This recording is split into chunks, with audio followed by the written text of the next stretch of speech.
Okay, so let me ask you a question. Have you ever heard somebody say the cure is worse than the illness? You ever heard that? The cure is worse than the illness. The idea that the medicine or the treatment or the therapy is more painful or causes more problems than the illness itself. And it's actually not always true, but sometimes it feels that way. That is what we're seeing right now in California. People who believe they've got all the ideas about how to save the environment are making things worse than the actual fires that we're seeing right now because it didn't have to be this bad. Now, listen, I don't know if you've been following the news, but there are, like I said a moment ago, whole swaths of California that are burning right now. Go online, look at the videos of people staring out their windows as walls of raging fire consume their yards and move in on their houses. This is a big one. This is a disaster of epic proportions. And the crazy thing is, the fires are not, like I said earlier, out there in the wilderness somewhere. This is not some remote region of the Big Sur or a state park. This is in places like Pasadena, Pacific Palisades, Malibu, West Hollywood. Sunset Boulevard is partially on fire. All around Los Angeles, offshore winds are driving massive fires. City blocks, restaurants, businesses, homes, whole neighborhoods. In a place called Pacific Palisades, where movie stars and real estate moguls live, over 30,000 people have been ordered to evacuate. As of this morning, nearly 3,000 acres are burning with zero containment. Zero containment. More than 10,000 homes have been threatened. And throughout the greater Los Angeles area, over 200,000 homes and businesses are without power right now. And for the first time in 20 years, the LA Fire Department has called in their off-duty firefighters. And the state of Arizona is even sending additional fire management teams to assist. Just moments ago, right before I went on the air, Governor Gavin Newsom finally called in the National Guard.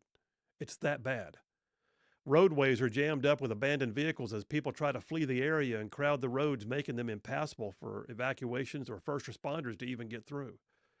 A second wildfire broke out last night near Altadena, north of LA, over 1,000 acres burning there.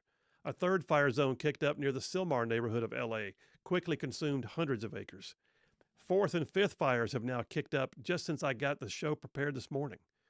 Why am I telling you all this? Well, first of all, because this is a human tragedy, and those are our people.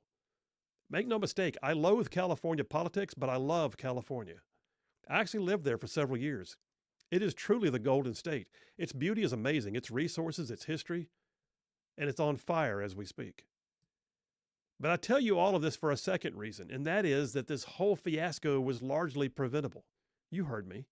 Wildfires in California are made worse because of liberal policies that make it impossible to mitigate the damage. Now make no mistake, fires happen and they're going to happen. I get that. But when you know how to prevent them, when you know how to mitigate them, when you know how to slow them down and how to put them out, and you're not allowed to do that because environmentalist whack jobs have control of your politics, that's the height of absurdity.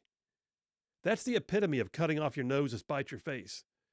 But we saved the air, we saved the trees, we conserved the resources. Yeah, but you burned it all down to get there.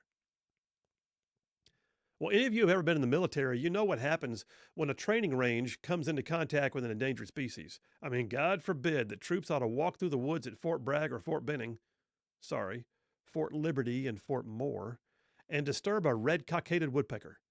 I mean, training shuts down. Training lands are closed off for good. I've seen it happen time and time again. Safety briefings are given to the troops before they conduct their unit movements or their land navigation to ensure that if they see the special woodpecker or a snail darter or a special kind of tortoise, that they'll report it and training comes to an end. The same U.S. Army that can defeat its enemies on the battlefield, wreak destruction on bad guys, can also be taken down by a bird or a turtle or a fish. It's true. Ask any soldier. It's because of the environmentalists that are allowed to get involved with the politics. And it's that mindset that we see there on the training ranges on military installations that is now making the tragedies in California so much more tragic.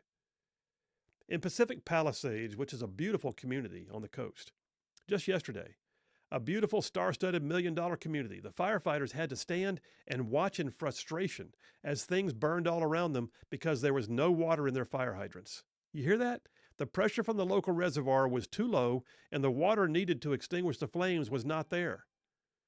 Rick Caruso, a guy who ran for mayor of Los Angeles, was interviewed on Fox. I'll play his clip later. He said the reservoirs have not been refilled in a timely manner. Local conservation efforts and liberal leadership left the reservoir levels dangerously low and now the fire hydrants have been running dry. But the other issue driving the train is the fact that land management is stymied by red tape and environmental bureaucracy. To effectively manage land and mitigate potential for fire damage requires going through and purging the grounds of loose and dry fuel. You cut away dead brush, you remove dried down trees, you make fire breaks in the woods, you make it less likely that a future fire would have enough dry fuel. It doesn't mean that you deforest the area, not at all. It means you clean it up so it burns less. But the process of obtaining permission to clear dense lands of fire fuel, it can take years just to get permission from the red tape environmentalists. They conduct their studies, they look for endangered species, they fret and they wring their hands and they talk about saving the whales and whatever else, and it just continues. In the year 2021, 10,000 acres of northern spotted owl habitat went up in smoke in Northern California. 10,000 acres that they could not clear because of the spotted owl, and yet when it burned, the spotted owl lost everything, right? The Forest Service was well aware there was a risk of a wildfire. They had a plan to protect it, but the project was tied up for a decade by environmental reviews and objections from environmental activists who, ironically, were concerned about the owl's well-being. So they dithered and they fretted and they talked about saving the earth, and the owls burned. Those years of year-long delays are becoming more and more common. Look, my time in sunny California when I lived there was spent mostly in the community of Laguna Niguel. It's a beautiful hillside area with rolling canyons that reach down to the coast. My backyard looked out over one of those canyons. It was gorgeous. And in 2022, 20 homes in my old neighborhood burned to the ground as a small brush fire was not able to be contained. It was dry ground cover that fed the fire, and people's lives were devastated as a result. But you add to that situation two other matters that are also easily preventable. In 2018, then President Donald Trump, he called out California conservation laws which divert water resources into the ocean. Environmentalists have actually convinced politicians and bureaucrats in the Golden State that fish and wildlife were threatened by allowing the diversion of water for the irrigation of farms. As such, a mitigation of the amounts of water that are available now to fill reservoirs and provide water to farms is ongoing. And yes, to firefighting. It's been a raging debate in California for several years. In one of his mean tweets that made liberal heads explode, Trump back in 2018 said this. He said, quote, "California wildfires are being magnified and made so much worse by the bad environmental laws which are not allowing massive amounts of readily available water to be properly utilized."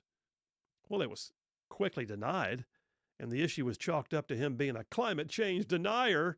He just didn't understand the science, they said. Okay, he's still right. And then we get to the last one, by the way. The system that had actually sparked so many of these fires. Pacific Gas and Electric, the major supplier of electricity to Californians. It has been cited again and again and again for its aging infrastructure. They call for rate increases on a regular basis, and yet their system is rife with problems. Problems that have time and again caused fires that destroyed property and took lives. PG&E is being sued right now for a number of fires over recent years. An independent investigation found that PG&E has successfully pressured state regulators over the years to approve all their rate hikes while not adequately maintaining what one report called a, quote, aging and rickety equipment.